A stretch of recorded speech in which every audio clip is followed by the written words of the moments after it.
remember being 12, 13 years old watching Geraldo Rivera on his investigative reports on everything from the vault of Al Capone or whatever it was to drug kingpins being arrested.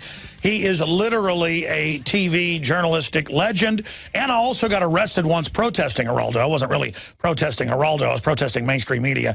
But you can't really call him mainstream media, but he's somebody that works in the mainstream media. He is a real original, and he joins us for just this segment today. I wanted to get him on about Syria, but a lot of other things have happened. The government shutdown, Obamacare, everything that's happening, nuclear Iran. Are these talks real where they say they want to work with the West? John Kerry seems to think so. But Geraldo, again, thank you for joining us. People can follow you on your Twitter at Geraldo Rivera. But first off, what about the state of the country and the world? Is my instinct wrong that people are more awake and getting more upset now than they have in our lifetimes? Well, first of all, Alex, it's a pleasure being on, and you say I'm an original. So are you. It takes one to know one, so I'm pleased to be on your program today. Now, in terms of the state of the world, I think that in terms of domestic policy and Obamacare, ever since 2010, I think you really have a very motivated electorate. A lot of people are tuning in a way they haven't, paying attention and getting into the detail of government in a way they haven't in a long time, and I applaud that. On the big stage, the stuff with Iran and the nukes and Syria and the poison gas, once in a while people pay attention, but I think generally speaking, the feeling around most Americans, and I think this is what President Obama ran into, the roadblock he ran into when he wanted to bomb Syria. A lot of Americans just say, hey, screw it, we've had over a decade of involvement in all these foreign adventures. We've bled, expended trillions of dollars, lost too many lives. Let them sort it out themselves, Al. Shifting gears into just Obama in general, he promised so much and then has so under-delivered, even to his constituents. I think he's going to go down as one of the most hated presidents ever.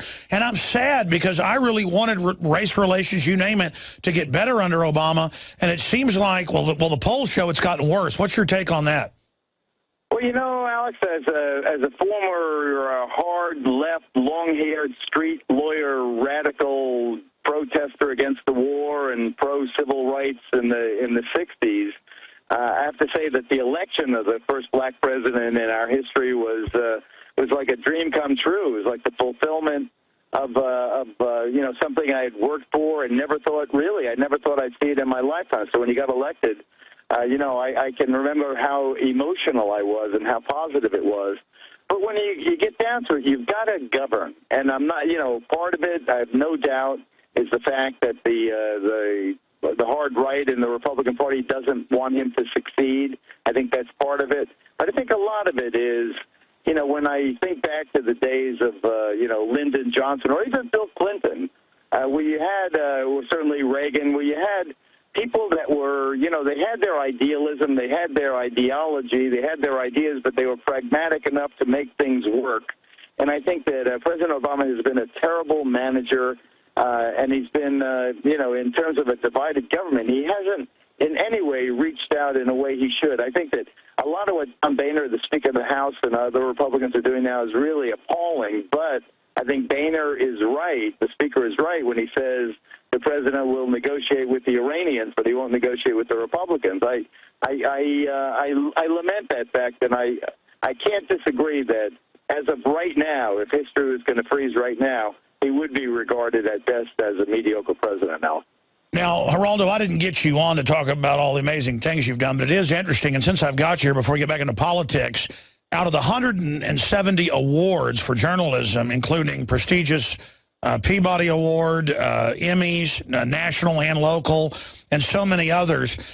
People forget you haven't just done the big sensational stories. You've broken so many big investigative journalistic reports and been threatened, been attacked. Out of everything you've done, what are you most proud of? There's no doubt about it. I don't even hesitate. There have been so many stories, thousands and thousands of stories. But the stories I did about the institutionalized, we used to call them mentally retarded, now they call them developmentally disabled. There's no doubt about it. Helping to close America's institutions for the retarded is definitely what I wish they would put on my tombstone instead of opening Al Capone's vault or sleeping with this one or that one.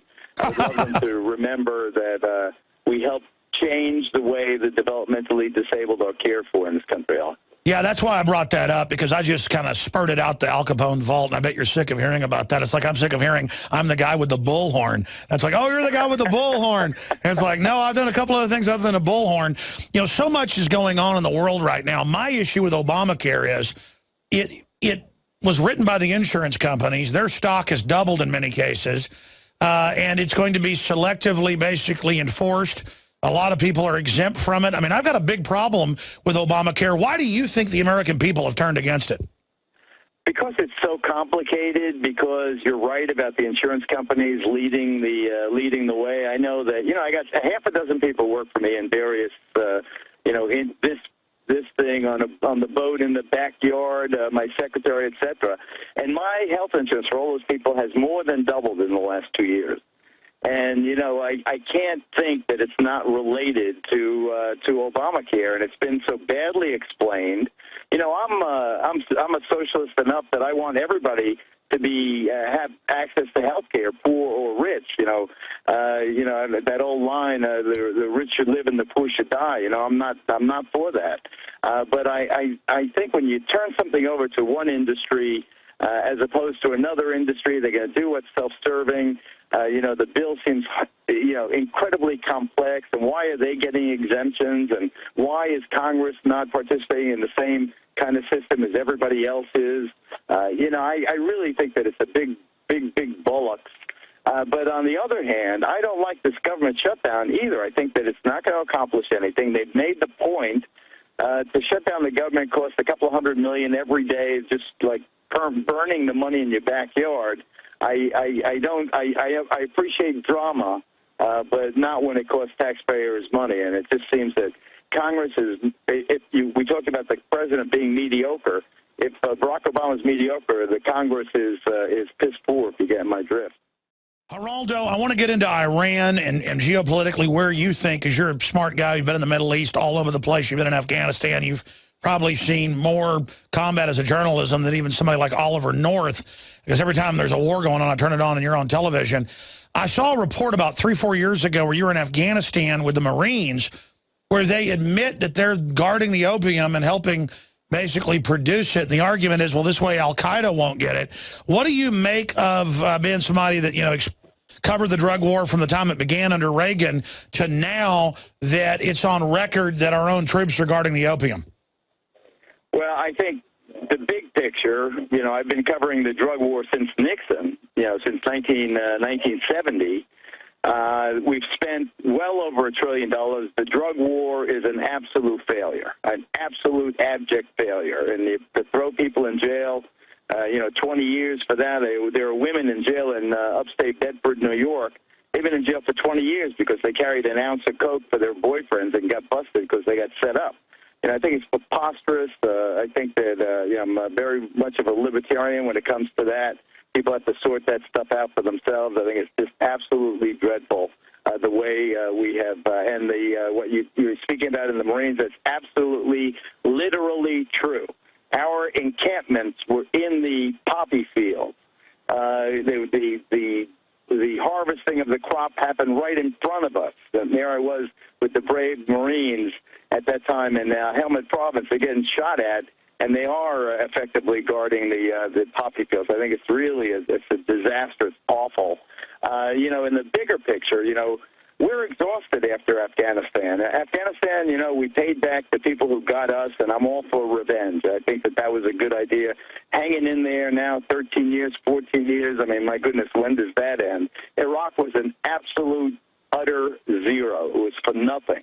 I debate with Eric Bolling on Fox all the time. Eric was accusing the Iranians of 9/11. The Iranians weren't in 9/11. The Iraqis weren't in 9/11. That was the Saudis, our dear friends, that were, the 15 of the 19 hijackers were Saudis. I just think that you got to really be careful before you commit U.S. blood and treasure to these foreign affairs. I'm sick of being in combat. 12 times in Iraq, 12 times in Afghanistan, Somalia, every place in between. I'm all for You get the people that get us. You try to preserve world order. You guard the ships in the Horn of Africa. You keep commerce flowing. But to send a land army into any of these countries now, that's why I opposed President Obama when he wanted to bomb Syria because of the poison gas. You know, it's just not our job. What about the UN? I mean, does it stand for anything? Can it do anything? I think the answer is obvious, Alex. We've only got about 4 or 5 minutes left with you, Geraldo. I really appreciate you spending time joining us. You've got your syndicated radio show. You're doing the news show there on Fox. You've got so much, other things that are going on. Let's talk about you and your life right now, what you're mainly focused on politically, but also personally, because folks obviously want to know a little bit about you and what you're doing currently. And then I want to finish up with geopolitically. How do you think this is going to end with Iran? All right. In terms of me, I do the Fox News stuff. I've kind of been an outlier, an oddball at Fox now going on 13 years. I went to Fox after the 9/11 attacks because I wanted to cover the war, and I think you're right. I think I've been in more combat situations than certainly any celebrity journalist. It's been something I've been drawn to. I have a lot of pictures on my wall of me and GIs that have been killed since they took the picture with me. Afghanistan, Iraq, it's awful. I've watched them, the families go through all the stress, and now they're coming home, and I'm very much aware of and covering stories about how they have all the problems, the baggage from the war, suicide, and so forth. So I think we have to totally be involved with that. Yeah, I'm a father of 5. I'm thinking about, where I go from here in life. I've done so much. I want to stick it out. I've had a 43-year career. It's everybody's got a Geraldo story. You have one. Everyone's got a story like that. In your case, it was being arrested on 48th Street and 6th Avenue. Perhaps more colorful than most, but there's been a lot of anecdotes, a lot of people whose lives I've touched one way or the other along the way. And, it's sometimes I can be hardcore. I scored the exclusive with the Iranian foreign minister Friday night.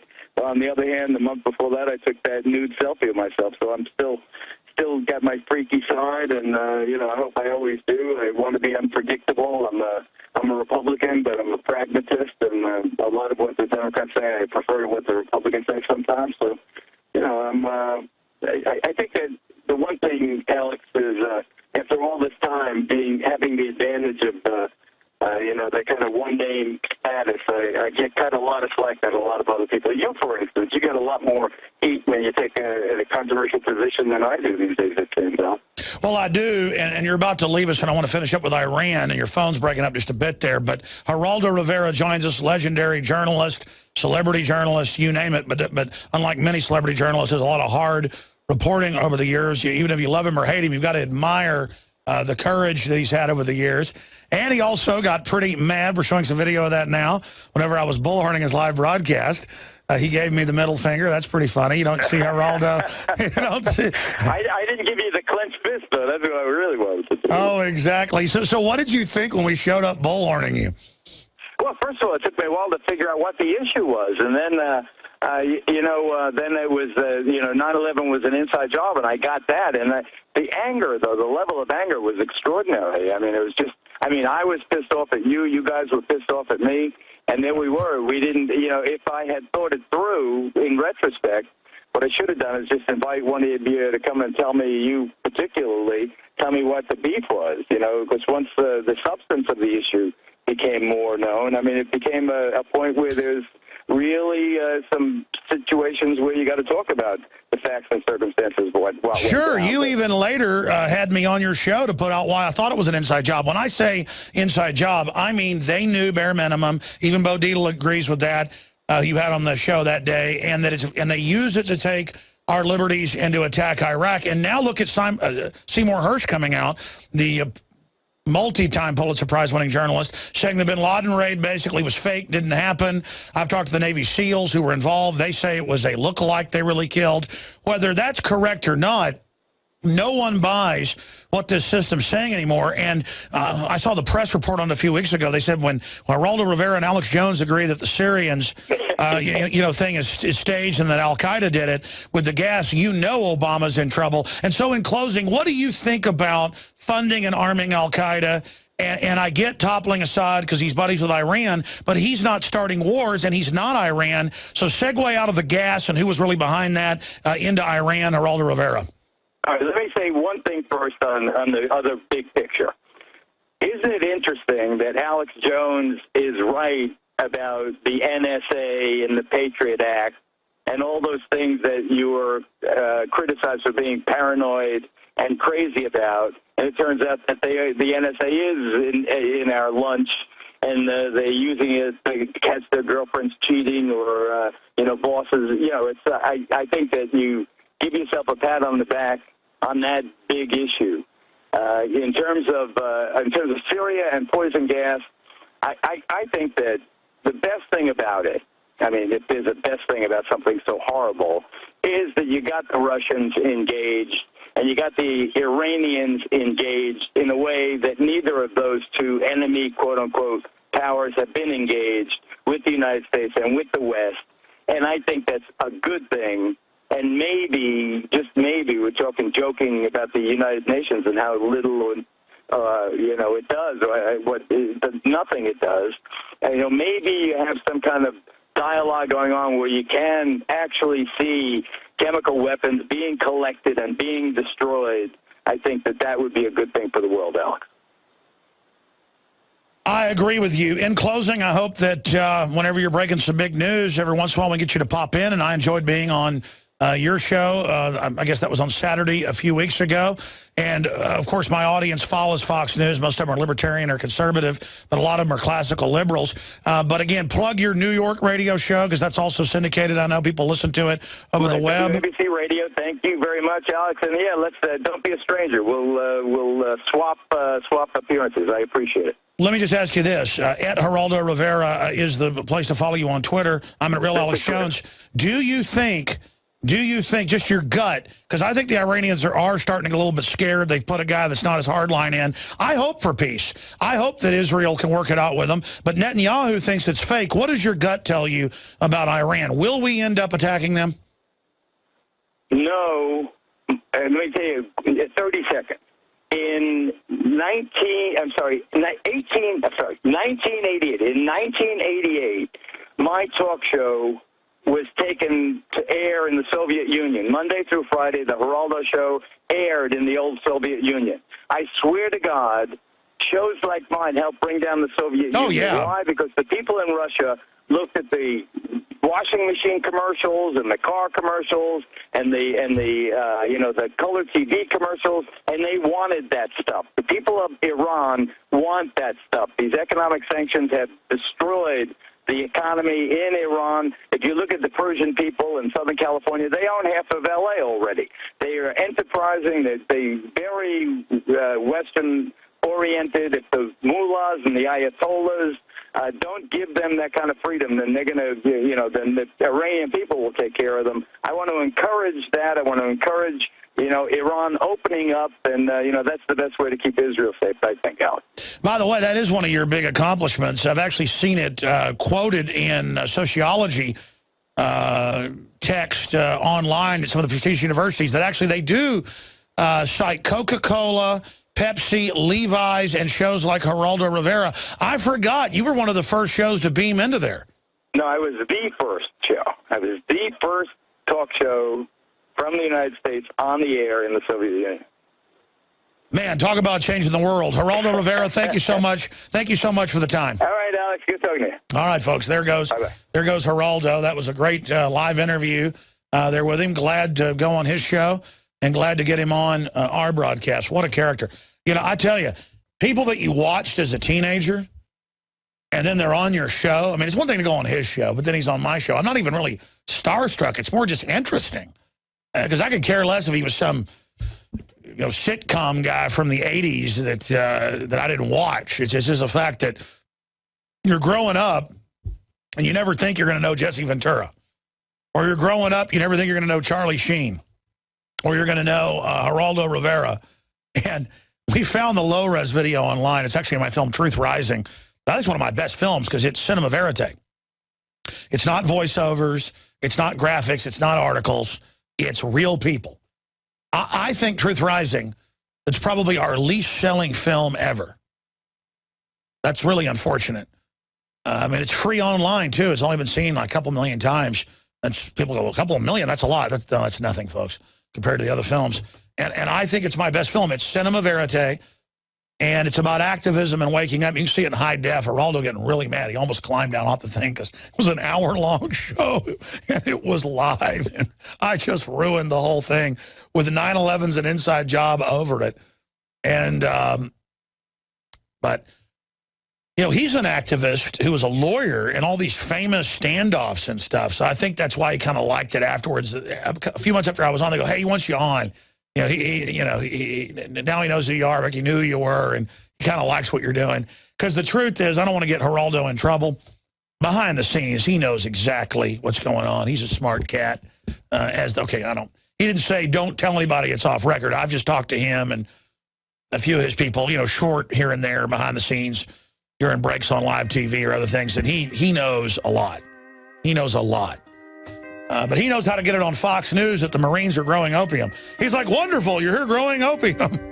And they just admit it all. And then he doesn't get in trouble. It just goes out on air. But we got Geraldo Rivera to talk about that. Folks, they load it on the C-130s. It comes into the air bases. And then when the cops catch your kids with it, they put them in the rape room, in the prison. Okay, the government is pure evil. We'll be right back. Are we choosing our own destiny, or has it been pre-selected for us? As we've moved through history, every great leader has had to understand the potential of information. Billions of dollars have been spent privately and publicly looking at how to tap into your psyche. From compulsory state education to the Hollywood media brainwashing machine, we are kept in perpetual bondage to the ideas that shape our actions. When somebody obscures that feedback loop between you observing and testing it out and verifying it, they can take total control of your awareness. All of this is happening so fast, you need to be ahead of the game. How to engineer the opinion of the American people so that they would not only endorse but demand a war. Oh, there's another one. Another plane just hit. State of Mind, because there's a war on for your mind. Get your copy of State of Mind, the movie, at Infowars.com. And remember, every order at InfoWarsStore.com receives a free Citizen Rulebook.